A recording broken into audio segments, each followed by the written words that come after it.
आवश्यक है, बहुत आवश्यक है अब युवाओं को चेताना। और कर सके तो बहुत खुशी की बात है।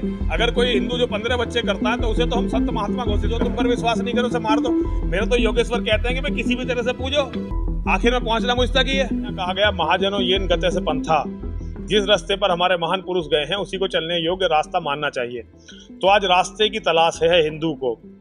समस्या हम सबको पता है, समाधान खोजना है, और ये समाधान अगर निकलेगा तो योगेश्वर श्री कृष्ण के रास्ते पर चलते हुए निकलेगा, मर्यादा पुरुषोत्तम भगवान श्री राम के रास्ते पर चलते हुए निकलेगा, बाबा परशुराम जी के रास्ते पर चलते हुए निकलेगा। इनकी जीवनियों से अब हमें अपने लिए रास्ता निकालना है।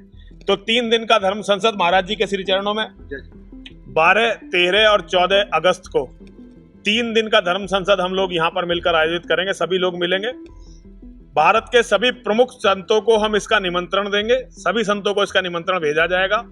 जब देश आजादी का अमृत महोत्सव मना रहा होगा तो हम ये विचार करेंगे कि अभी हम कितने दिन और आजाद रह पाएंगे और आजादी को हम आगे कैसे बचा पाएंगे।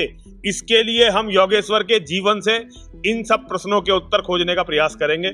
इसी के लिए मैं यहाँ आया हुआ हूँ। हमें यहाँ अमृतानंद जी महाराज, जिन्हें ब्रज क्षेत्र आनंद बाबा के नाम से जानता है, हम इनके आदेश के अनुसार, इनके निर्देश के अनुसार यहाँ आए हैं।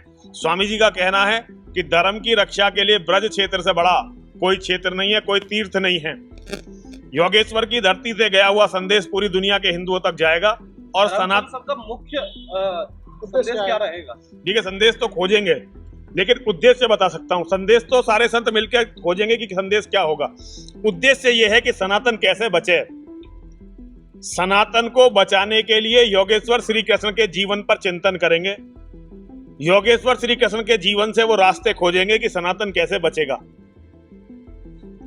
महाराज जी, ये तो सब कुछ भागवत के अनुसार और साथ में जो धार्मिक कार्यक्रम किए जाते हैं उनके अनुसार सब संत बता ही देते हैं कहीं ना कहीं, और संतों के कार्यक्रम चलते हैं। तो धर्म संसद की जरूरत क्यों पड़ गई?